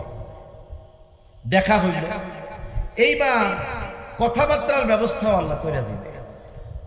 আল্লাহ রাব্বুল আলামিন এরপরে বলেন, ফি জান্নাতিন ইয়াতাসাআলুনা আনিল মুজরিমিন মা সালাকাকুম ফি সাকার। জান্নাতীরা জান্নাতের মধ্যে পরস্পর আলোচনা করবে, তাদের কাছে জানতে চাইবে, মা সালাকাকুম ফি সাকার, কোন কারণে তোমরা এই সাকারের অধিবাসী হইলা, কোন কারণে তোমরা জাহান্নামী হইলা। তাদেরকে জিজ্ঞাসা করবে। আল্লাহ রাব্বুল আলামিন কোরআনুল কারীমের মধ্যে ওই জাহান্নামীরা কি জবাব দিবে আল্লাহ তাআলা তাও জানায়া দিয়েছে। কত সুন্দর স্পষ্ট কথা যে তারা জবাবে বলবে তারা কেন জাহান্নামী। জান্নাতীরা প্রশ্ন করতেছে, কোন কারণে বা কোন জিনিসে তোমাদেরকে এই সাকারে অধিবাসী বানাইলো, কেন তোমরা জাহান্নামী হইলা। এবার জাহান্নামীরা জবাব দিবে, কি জবাব দিবে? যেই কারণগুলাই তারা জাহান্নামে গেছে, প্রথমত আমাদের খেয়াল রাখতে হবে ওই কারণগুলো যদি আমাদের মধ্যে থাকে, জাহান্নামীরা যেই কারণে জাহান্নামী, ওই কারণগুলো যদি আমাদের মধ্যে থাকে, আমরা কি ওইগুলো রাখবো নাকি বাহির করে দিব? জোরে বলেন, রাখবো না বাহির করে দিব? কারণ দুই একজন আছেন নাকি যে হুজুর সবাই তো জান্নাতে যাইতে চায়, আমি একটু জাহান্নামে যাইবার চাই, আছেন দুই একজন? এই ক্যান্ডিডেট মনে হয় নাই, এই জায়গায় গোটা দুনিয়া খুঁজলে পাওয়া যায়। সবাই জান্নাতে যাইতে চায় কিন্তু জান্নাতে যাওয়ার কাজ করে না। সবাই আমরা জাহান্নাম থেকে বাঁচতে চাই কিন্তু জাহান্নাম থেকে বাঁচার কাজ করতে আমরা রাজি নাই। জাহান্নামীরা তাদের জাহান্নামে যাওয়ার প্রথম কারণ বলবে, ক্বালু লাম নাকু মিনাল মুসাল্লিন, আমরা মুসল্লি ছিলাম না, নামাজি ছিলাম না। মুসল্লি কারে বলে? সপ্তাহে একদিন মসজিদে গিয়ে হাজিরা দিলে সে মুসল্লি নয়। প্রত্যেক জায়গায় একই অবস্থা, বিশেষ করে আমাদের ঢাকা শহরে 6 তলা 7 তলা মসজিদ, মহল্লার মসজিদ, জুমার দিন সব ভরে যায়। শুধু তাই না, মসজিদে যত মানুষ রাস্তায় তার চাইতে আরো বেশি। যেই মহল্লায় এত মানুষ জুমার নামাজে হাজির হলো, তার মানে এই মানুষগুলো মহল্লার মানুষ, সবগুলোর উপরে নামাজ ফরজ। কিন্তু দেখা যাবে কি হবে, ওই দিনই জুমার দিন শুক্রবার আসরের নামাজে 5 তলা তো বহু দূরের কথা, নিচের তলার 5টা কাতারও আসরের নামাজে ভরে না। তাহলে একদিন হাজিরা দিলে সে মুসল্লি নয়। প্রকৃতপক্ষে মুসল্লি তো হলো সে, হাজারো ব্যস্ততা, শত ব্যস্ততা তাকে নামাজ থেকে ফিরায় রাখতে পারে না। তার ব্যস্ততা যতই থাক না কেন, নামাজের সময় হলে সে আর স্থির থাকতে পারে না, ঠিক কিনা বলে? হাদিসের মধ্যে আসছে 7 শ্রেণীর মানুষ আরশের ছায়ায় স্থান পাবে। এর মধ্যে এক শ্রেণীর মানুষ নবীজি বলেন রাজুলুন কলবুহু মুআল্লাকুন ফিল মাসাজিদ। এক শ্রেণীর মানুষ হলো যাদের কলব, যাদের হৃদয় মসজিদের সাথে সম্পৃক্ত ছিল। তারা যে সব সময় মসজিদের মধ্যে থাকতো তা নয়। তাহলে মসজিদের সাথে হৃদয় সম্পৃক্ত ছিল কেমনে? একটা উদাহরণ দিলে বুঝতে সহজ হবে। আপনাদের এলাকায় যারা যুবক আছেন, তরুণ আছেন, যুবক আছেন যারা, অনেকের বন্ধু বান্ধব হয়তো প্রবাসে আছে, বিদেশে আছে, আছে না এরকম? অনেকের সন্তান বিদেশে আছে, প্রবাসে আছে। এইবার মাঝে মধ্যে যখন ওই প্রবাসী বন্ধুদের সাথে কথা বলে, মা বাবার সাথে কথা বলে, কথা বলার একটা পর্যায়ে এমন কথা বলে, বলে বন্ধুরে আমার দেহটা পড়ে রয়েছে সৌদি আরব, কিন্তু মনটা পড়ে রয়েছে বাড়িতে। বলে না এরকম? বলে আমি আছি এই জায়গায়, আমার মন আছে গ্রামের বাড়িতে, আমার দেহটা পড়ে রয়েছে এইখানে। তার মানে তার অন্তর ওই জায়গায় নাই। এই বিষয়টা এরকম যে নামাজি ব্যক্তি যে আরশের ছায়ায় স্থান পাবে, সে 24 ঘন্টা মসজিদে থাকে না, কিন্তু সে যেখানেই থাকুক না কেন তার অন্তর থেকে মসজিদ কখনো বাহির হয় না। সে যখন ফজরের নামাজ পড়ে বের হয়ে যায় তার চিন্তায় থাকে কর্ম যত থাক, যত ব্যস্ততা থাক, ব্যবসা থাক, কৃষি কাজ থাক, অন্যান্য যত কাজ থাক, সিএনজি চালানো থাক, জোহরের ওয়াক্ত হবে, আজান হবে, আর কোনো কাজ হবে না, মসজিদে যেতে হবে। জোহরের পরে বের হলো, ওই একই নিয়ত যে যত ব্যস্ততা থাক আসরের নামাজ বাদ দেওয়া যাবে না, মসজিদে আসতে হবে। আসরের নামাজ পড়লো, এরপরে চিন্তা মাগরিবের নামাজে মসজিদে আসতে হবে। মাগরিব পড়লো, যত ক্লান্তি থাক ঘুমায় যাওয়া যাবে না, এশার নামাজ মসজিদে আসতে হবে। এশা পড়ে ঘুমাইলো, চিন্তা যত ঘুম গভীর হোক না কেন ফজরের নামাজ মসজিদে যাইতে হবে। আল্লাহু আকবার। লোকটা যদিও মসজিদে নাই, কিন্তু তার অন্তর মসজিদের সাথে সম্পৃক্ত আছে না নাই? আছে। এই জন্য নামাজি যারা, প্রকৃত মুসল্লি যারা, এরাই মূলত আরশের ছায়ায় স্থান পাবে। মুসল্লি হলে তো লাভ, 5 ওয়াক্ত নামাজ পড়লে লাভ আছে না নাই? আখিরাতের লাভ থাক, আগে একটু দুনিয়ার লাভ আমরা শুনি।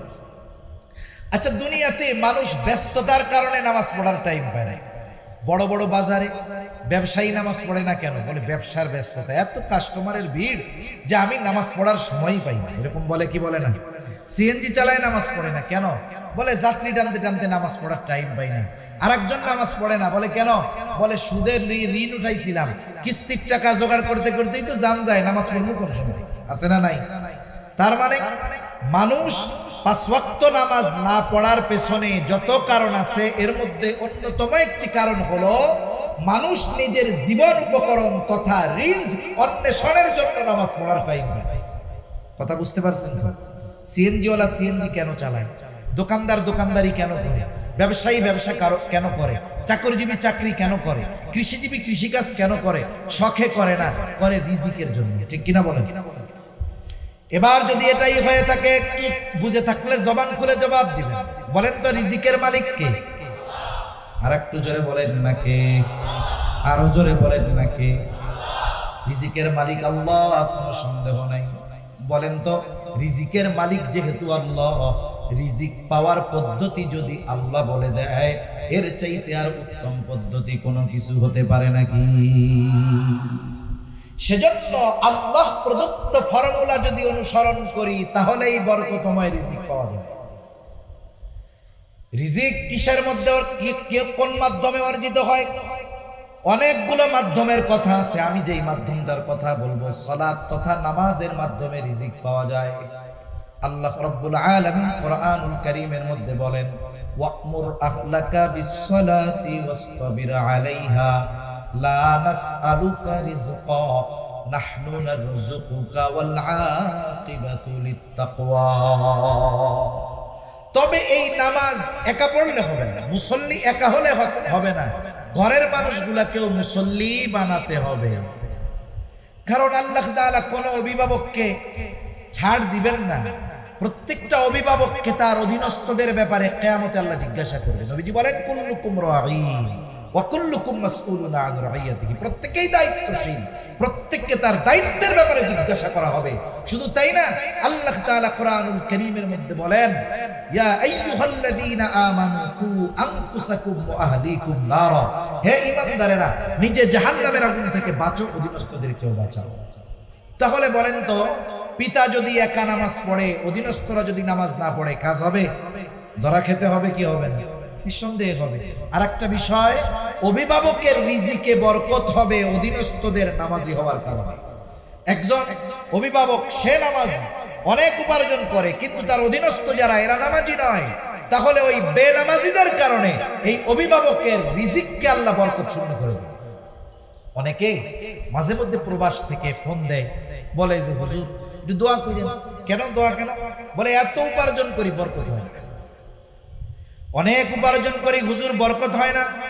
স্বাভাবিক প্রবাসে যারা থাকে এরা কয়েকটা বদ অভ্যাসে লিপ্ত হয়, এর মধ্যে একটা হলো জুয়া। জিজ্ঞাসা করি, ভাই খোলা মনে বলেন, জুয়া টুয়া খেলেন নাকি? বলে না। কোনো নেশার অভ্যাস আছে নাকি? বলে না। হুজুর কোনো বদ অভ্যাস নাই, নামাজ কালাম ঠিক মতো পড়ি, এরপরেও এত টাকা উপার্জন করি, বরকত নাই। কয়েকজনকে জিজ্ঞাসা করেছি, আপনি তো নামাজ পড়েন, তাহাজ্জুদ পড়েন, কোরআন তিলাওয়াত করেন, আপনার বাড়ির অবস্থা কি? বলে হুজুর দুঃখের কথা, এত বুঝাই, আমার স্ত্রী পর্দাও করে না, নামাজও পড়ে না, সন্তানগুলাও ঠিক মতো নামাজ পড়ে না। আমি বলি তখন, ভাই আপনি তো ছিদ্র কলসে পানি ঢালতেছেন, কিয়ামত পর্যন্ত ঢালতে থাকবেন, কিন্তু কলস পূর্ণ হবে না। আপনি নামাজি হয়েছেন, অধীনস্থরা নামাজি হয় নাই, আপনাকে আল্লাহ তাআলা বরকতময় রিজিক দিবে না, এটাই স্বাভাবিক। এজন্য আল্লাহ তাআলা এখানে নির্দেশ দিলেন কি, ওয়ামুর আহলাকা বিসসালাতি ওয়াসতাবির আলাইহা, তুমি তোমার অধীনস্থদেরকে নামাজের আদেশ করো, তুমিও তার উপরে অটল থাকো। তার মানে মুসল্লি নিজেও হও, ঘরের মানুষগুলারেও মুসল্লি বানাও। তাইলে লাভ কি? দুনিয়ার লাভের কথা আল্লাহ তাআলা বলেন। আল্লাহ তাআলা বলেন, ওয়ামুর আহলাকা বিসসালাতি ওয়াসতাবির আলাইহা লা নাসআলুকা রিজকা, বান্দা আমি আল্লাহ তোমার কাছে রিজিক চাই না, নাহনু নারযুকুকা, মূল কথা হইল তুমি নামাজি, ঘরের মানুষগুলো নামাজি, নাহনু নারযুকুকা, আমি আল্লাহ তাহলে তোমাকে রিজিক দিয়া দিব।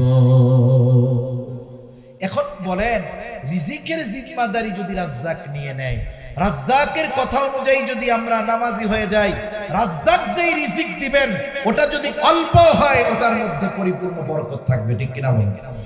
সেজন্য কোয়ান্টিটি এক জিনিস, কোয়ালিটি আর এক জিনিস। পরিমাণ বেশি হলেই যে বরকত হয় তা না, আবার পরিমাণ কম হলে যে জীবন চলে না তা না।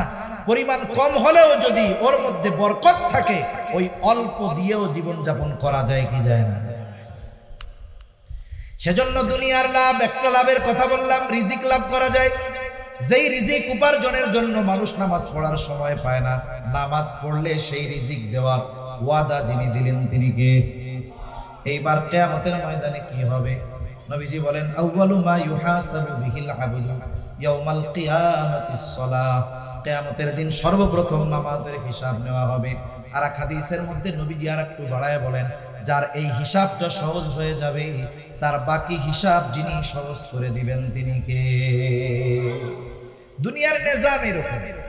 যখন দুনিয়ায় কোনো পরীক্ষা হয়, পরীক্ষার একেবারে শেষ সময় শিক্ষকরা ছাত্রদের কিছু স্পেশাল বুদ্ধি দেয়, টিপস দেয়। কি বুদ্ধি দেয়? যে শোনো, তোমরা পরীক্ষার হলে যাবা, প্রশ্নপত্র আসার সাথে সাথেই লেখা শুরু করবা না, আগে প্রশ্নটারে 3 বার পড়বা। কয়বার পড়বা? 3 বার রিভিশন দিবা। 3 বার রিভিশন দেওয়ার পরে যেই প্রশ্নটা তুমি সবচাইতে সুন্দরভাবে লিখতে পারবা, ওইটা যদি একেবারে 10 নম্বরেও থাকে, ওইটারে প্রথমে খাতায় লিখবা। এরপরে ওর চাইতে যেটা একটু কম ভালো পারো, এইটা এরপরে ধারাবাহিকভাবে লিখতে লিখতে একেবারে খারাপ যেটা পারো সেটারে সবার লাস্টে লিখবা। প্রশ্নপত্রের সিরিয়াল মেনটেনের দরকার নাই, তুমি যেটা ভালো পারো সেটা আগে লেখা, এটা হলো নিয়ম। স্যার বলে দিছে এরকম। এবার টিচাররা গেছে, ছাত্ররা পরীক্ষার হলে গেছে, সবাই একই জিনিস পড়ছে। পরীক্ষার হলে গিয়ে একজন ওস্তাদের কথা শুনছে, সে যেটা ভালো পারে সেটা আগে লেখছে, নির্ভুলভাবে সুন্দরভাবে উত্তর দিছে। এরপরে যেটা কম পারে সেটা এরপরে লেখছে, এরপরে লিখতে লিখতে লাস্টে যেটা মোটামুটি পারে না, ওটার মধ্যে যা মন চায় তাই লিখে দিয়ে চলে আসছে।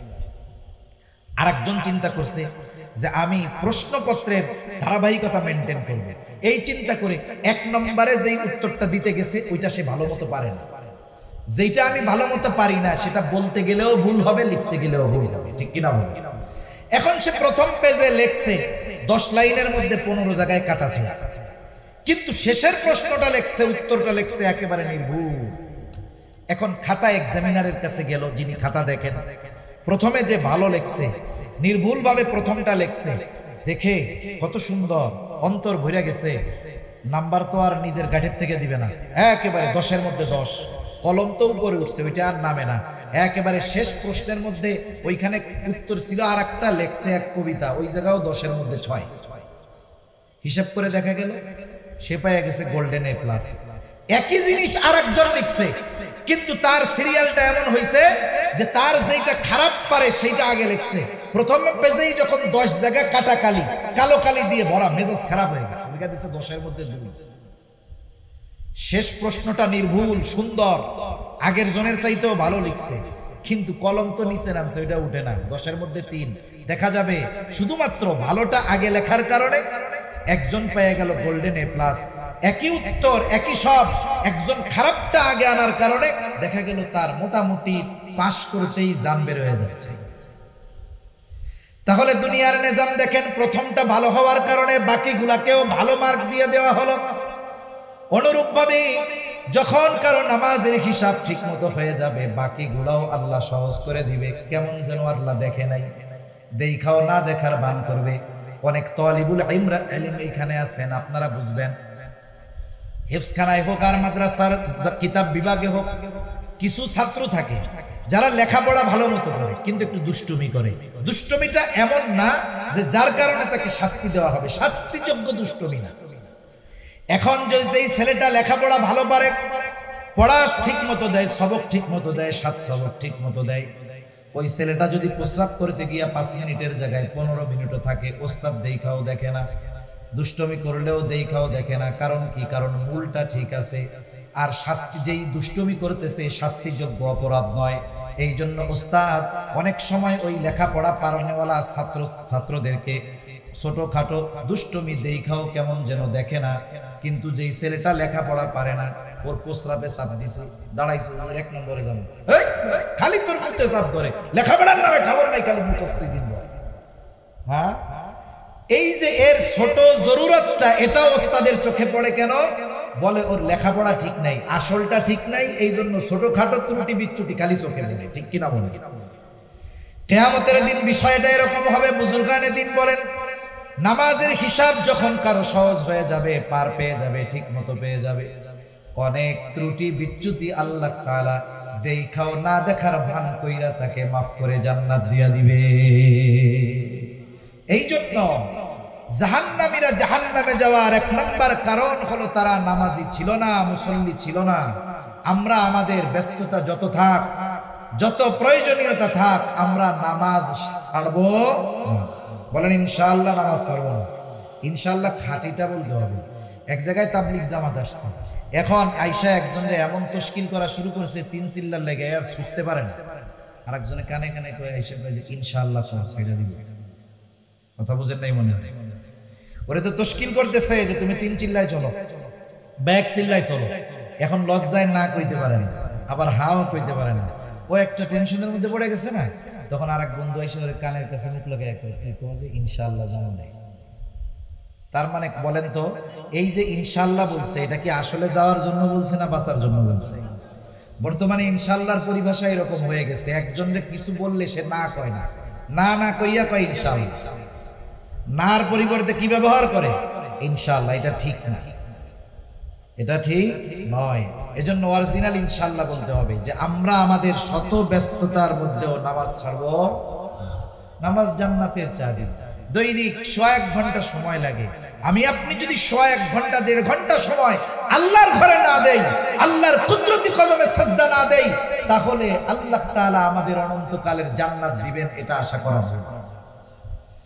এজন্য 1 নম্বরে জাহান্নামীরা বলবে লাম নাকু মিনাল মুসাল্লিন, আমরা মুসল্লি ছিলাম না। জাহান্নামীরা বলবে আর আমাদের ওয়াদা হবে আমরা মুসল্লি হব। শত ব্যস্ততা আসুক, কষ্ট আসুক, আমরা নামাজ ছাড়বো না। মাঝে মধ্যে ফিলিস্তিনের ইসরায়েলের জালেমদের বোমার আঘাতে ক্ষত বিক্ষত হয়ে যাওয়া অনেক ছোট ছোট বাচ্চাদের ভিডিও আসে। আরে হাতটা পড়ে গেছে, ব্যান্ডেজ বাঁধা, নাকের মধ্যে অক্সিজেনের মাস্ক লাগানো, দেখা যায় ওই অবস্থায় ওই ছোট বাচ্চাটা নামাজ ছেড়ে যায় না। সেজন্য জীবনের শত ব্যস্ততা যত কিছু থাক, নামাজ ছাড়া যাবে। 2 নাম্বার, জাহান্নামীরা জাহান্নামে যাওয়ার দ্বিতীয় কারণ বলবে ওয়ালাম নাকুনু তুইমুল মিসকিন, আমরা মিসকিনদেরকে খানা খাওয়াইতাম না। সাধারণভাবে খানা খাওয়ানো এটা ফজিলতের কাজ। নবীজির কাছে একজন এসেছেন, এসে জিজ্ঞাসা করে আইয়ুল ইসলামি খায়র, ইসলামের মধ্যে সর্বোত্তম আমল কোনটা? নবীজি উম্মতের রুহানি ডাক্তার, রোগীর অবস্থা বুঝা প্রশ্নের জবাব দিতেন। দেখা যাইতো একই প্রশ্ন ব্যক্তির পরিবর্তনের কারণে জবাবের ভিন্নতা থাকতো। নবীজি তাকে বলতেছে তুতইমুত তাআম ওয়া তাকরাউস সালাম আলা মান আরাফতা ওয়া মান লাম তারিফ, তুমি মানুষকে খানা খাওয়াও, পরিচিত অপরিচিত মানুষকে বেশি বেশি সালাম দাও। নবীজি সাল্লাল্লাহু আলাইহি ওয়াসাল্লাম বলেছেন তুতইমুত তাআম, খানা খাওয়াও, কোনো স্তর বিন্যাস করেন নাই, বলেন নাই গরিবরে খাওয়াও, ধনীরে খাওয়াবা না, অসহায়রে খাওয়াও, এইরকম নবীজি বলেন নাই। তার মানে বোঝা গেল কোন ব্যক্তি যদি আল্লাহর জন্য কাউকে খানা খাওয়ায়, এই খানা খাওয়ানো এটা উত্তম একটা আমল। যার প্রয়োজন নাই তাকেও যদি আল্লাহর জন্য খাওয়ায় তাহলে সওয়াব, আর যার প্রয়োজন আছে তাকে যদি খাওয়ায়, বলেন তো সওয়াব বেশি না কম? যে তার তো খাবার প্রয়োজন, ক্ষুধার্ত যে তার খাবার প্রয়োজন, নবীজি বলেন যে এক মুমিন ভাইয়ের প্রয়োজন মিটায়া দিবে, আল্লাহ তাআলা দুনিয়া আখিরাতে তার প্রয়োজন মিটায়া দিবে। সুবহানাল্লাহ। এজন্য মিসকিন অসহায় দরিদ্র যারা, এদের খাবারটা প্রয়োজন। তাহলে আপনি যদি মিসকিন অসহায়দের খাবার খাওয়ান, 2টা কাজ হবে। 1 নাম্বার, খানা খাওয়ানোর ফজিলত অর্জন করতে পারবেন। 2 নাম্বার, তার প্রয়োজন মেটানোর জন্য সওয়াব পাওয়া যাবে। প্রতিদান আল্লাহ কি দিবেন? বলে দুনিয়া আখিরাতের প্রয়োজন আল্লাহ তাআলা মেটানোর জিম্মাদারি নেবেন। সুবহানাল্লাহ। এজন্য মিসকিন অসহায়দেরকে খানা খাওয়াবো। অনেক সময় অনেক দরিদ্র অভাবী মানুষ আমাদের কাছে খানা খাইতে চায়, আমরা তাড়ায় দেই। খারাপ ব্যবহার করা যাবে না। ভালো কথা, এটাও কিন্তু সাদাকা। আপনি 10 টাকা দিয়া যদি তারে খোটা দেন, 100 টাকা দিয়া যদি খোটা দেন, এটা গুনাহ হবে। কিন্তু না দিয়ে যদি তাকে উত্তম ভাষায় ফিরাইয়া দেন, এর দ্বারাও ভালো কথা বলার কারণে সাদাকার সওয়াব পাওয়া যাবে। এজন্য কোন সায়েল যদি আমার আপনার কাছে কিছু চায়, কেউ যদি কোনো কিছু চায়, থাকলে দিব, না থাকলে যদি বন্ধু বান্ধব থাকে তার কাছ থেকে নিয়ে দিব, তাও যদি না পারি উত্তম ভাষায় তাকে ফিরাইয়া দিব ইনশাআল্লাহ। ঠিক আছে তো? বলবো ভাই এখন নাই, তুমি পরে আইসো, ইনশাআল্লাহ দিব। বলেন তো একজন যদি 100 টাকা দিয়ে ওরে বলে ধর তবু জ্বালায় আর রাস্তাঘাটে আসা যায় না, ধর নে, ও এরকম দিল। আর একজন না দিতে পারলো ঠিক, কিন্তু বললো ভাই দিতে পারলাম না, তুমি পরে আসলে আইসো, আমি তোমার দেওয়ার চেষ্টা করবো। বলেন তো ওই লোকটা 100 টাকা পেয়ে, ওই খারাপ ব্যবহারওয়ালা 100 টাকা পেয়ে খুশি হবে, নাকি না পাইয়া ভালো ব্যবহারে খুশি হবে? সেজন্য আমরা অসহায় দরিদ্র যারা আছে তাদেরকে আমরা উত্তম ভাষায় ফিরাবো যদি না দিতে পারি। জাহান্নামীরা তাদের জাহান্নামে যাওয়ার 3য় কারণ বলবে ওয়া কুন্না নাখুদু মাআল খাইদিন, যেই সমস্ত মজলিসের মধ্যে অহেতুক কথাবার্তা হইতো, ওই সমস্ত মজলিসে আমরাও উপস্থিত থাকতাম, তাদের সাথে আমরাও ওই মজলিসে লিপ্ত থাকতাম। আফসোসের কথা বলতে হয়, আমাদের এই দেশের, বিশেষ করে বাংলাদেশের প্রত্যেকটা চায়ের দোকান হলো একটা অনর্থক মজলিসে রাখলা। চায়ের দোকানে অনেক মানুষ আছে, কোনো কাজ কাম নাই, কিচ্ছু নাই, এমনিই বসে থাকে। দুনিয়ার বড় সব রাজনীতিবিদ চায়ের দোকানে, কারে ক্ষমতায় উঠাবে, কাকে নামাবে, কে কেমন কি করলো, আন্তর্জাতিক সব খবর চার দোকানগুলোর মধ্যে আছে। এখানে কোনো দিনই কথা হয় না, যত কথা হয় বলতে বলতে হয়তো গীবত হবে, নাইলে কারো ব্যাপারে মিথ্যারোপ করা হবে, হয়তো কাউকে অপবাদ দেওয়া হবে, এগুলাই হয়। ঠিক কিনা বলেন?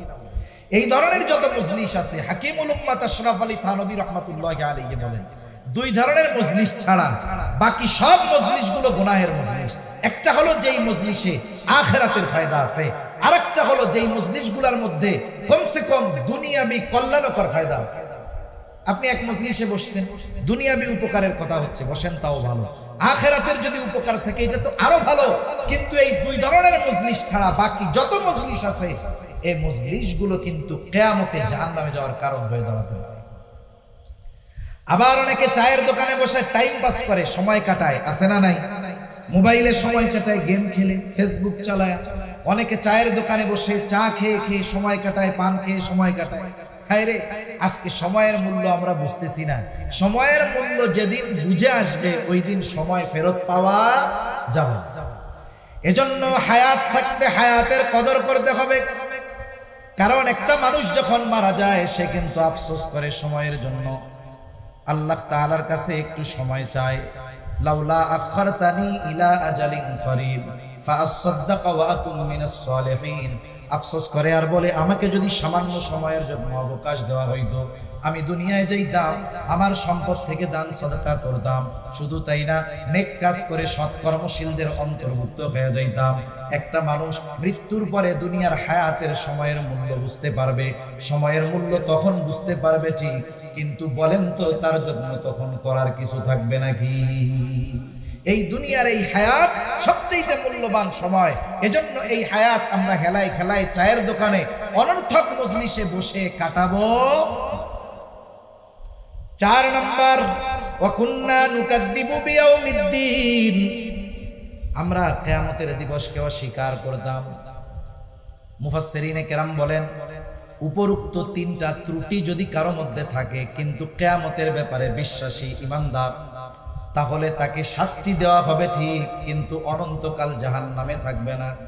কিন্তু যেই ব্যক্তি ওই অপরাধগুলার সাথে সাথে কিয়ামতের ব্যাপারে অবিশ্বাসী, নিঃসন্দেহে অনন্তকাল তাদেরকে জাহান্নামে থাকা লাগবে। ওয়া কুন্না নুকাদ্দিবু বিয়াউমিদ্দিন, আমরা কিয়ামতের দিবসকে অস্বীকার করতাম।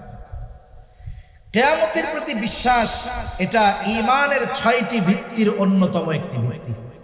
আমরা ছোটবেলায় মক্তবে পড়েছি, আমাদেরকে পড়ানো হইতো, তখন তো না বুঝা পড়তাম, মুখস্থ করাইতো, কিন্তু ওর মধ্যেই যে আমাদের জীবনের মূল নীতি, আমাদের ঈমানের বীজ তখন যে আমাদের অন্তরে বপন করে দেওয়া হতো, আমরা ছোটবেলা বুঝতাম না, কিন্তু জীবনের সবচাইতে গুরুত্বপূর্ণ শিক্ষাগুলো আমাদেরকে মক্তব থেকে দেওয়া হতো। কি পড়ছি আমরা? আমানতু বিল্লাহ ওয়া মালাইকাতিহি ওয়া কুতুবিহি ওয়া রুসুলিহি ওয়াল ইয়াউমিল আখিরি ওয়াল কদরি খাইরিহি ওয়া শাররিহি মিনাল্লাহি তাআলা ওয়াল বাসি বাদাল মাউত। এখানে মোট 7টি কথা আছে, কিন্তু একটা আছে 2 in 1, ওয়াল ইয়াউমিল আখিরি ওয়াল বাসি বাদাল মাউত। এই দুইটা হলো 2 in 1, একের মধ্যে 2। এই হিসাবে ঈমানের ভিত্তি 6টা। একেবারে মৃত্যুর পর থেকে নিয়ে সব কিছুকেই পরকাল যদি ধরা হয়, কিয়ামত পরকাল যদি ধরা হয়, তাহলে এই পরকালের প্রতি পূর্ণাঙ্গ বিশ্বাস রাখতে হবে। কেউ যদি পরকালের কোন বিষয়কে আংশিক অবিশ্বাস করে, নিঃসন্দেহে সে হবে ঈমান। সব বিশ্বাস করে না, বলে জান্নাত জাহান্নাম বলতে কিছু নাই রে, এই অংশ যদি অবিশ্বাস করে, বলেন তো তার ঈমান থাকবে নাকি যাবে? তাহলে মৃত্যু পরবর্তীকালীন সময় থেকে নিয়ে পরকালে যা কিছু আছে সব কিছুর প্রতি পূর্ণ বিশ্বাস রাখতে হবে। যদি সে না রাখে, তার সব আমল বরবাদ হয়ে যাবে, ওগুলো পরকালে কোনো কাজে আসবে না। এজন্য কিয়ামতের প্রতি বিশ্বাস মূলত মানুষকে প্রকৃত মানুষে পরিণত করে। কারণ এই দুনিয়ায় কারো কর্মের পূর্ণ শাস্তি বা পূর্ণ পুরস্কার কাউকে দেওয়া হয় না, কিন্তু কিয়ামতের প্রতি যার যত বিশ্বাস বেশি হয়, দুনিয়ার মধ্যে তার কর্ম তত সুন্দর হয়। কারণ পরকালের বিশ্বাস মানুষকে বাস্তব মানুষে পরিণত করে তোলে। একটা মানুষকে সিসি ক্যামেরার দ্বারা, আইনের দ্বারা, প্রশাসনের দ্বারা পরিপূর্ণ অপরাধ থেকে ফেরানো অসম্ভব, কিন্তু ওই মানুষটার মধ্যে যদি আল্লাহর ভয় ঢুকে যায়, কিয়ামতের দিন আল্লাহর সামনে দাঁড়িয়ে হিসাব দেওয়ার ভয় যদি তার মধ্যে ঢুকে যায়, আল্লাহর কসম, মানুষের সামনে তার চরিত্র যেমন হয়, রাতের আধারে একাকী তার চরিত্র তেমনই থাকে। এমন হয় না যে মানুষের সামনে তার চরিত্র একরকম, মানুষের অগোচরে তার চরিত্র আরেক রকম, এমনটা হয় না। বরং ওই পরকালের ভয় তার চরিত্রকে মানুষের সামনেও যেমন ভাবে উপস্থাপন করে, লোকচক্ষুর অন্তরালেও তার চরিত্রটা ওই রকম সুন্দরই থাকে। এরপরে তারা কি বলবে? বলবে হাত্তা আতানাল ইয়াকিন। এভাবেই চলছিল হায়াত। মৃত্যুর ব্যাপারে উদাসীন ছিলাম, কিয়ামতের ব্যাপারে উদাসীন ছিলাম। হাত্তা আতানাল ইয়াকিন, দৃঢ় সত্যের আগমন ঘটে গেল। দৃঢ় সত্য কি? বলে দৃঢ় সত্য হলো মৃত্যু। দৃঢ় সত্য কি বলেন? মৃত্যু। জোরে বলেন কি? এ দুনিয়াতে আল্লাহ তাআলার ব্যাপারে অবিশ্বাসী লোক অনেক আছে, নাস্তিক আছে না নাই? স্রষ্টার অস্তিত্বের ব্যাপারে এই দুনিয়ায় মানুষ বিভক্ত।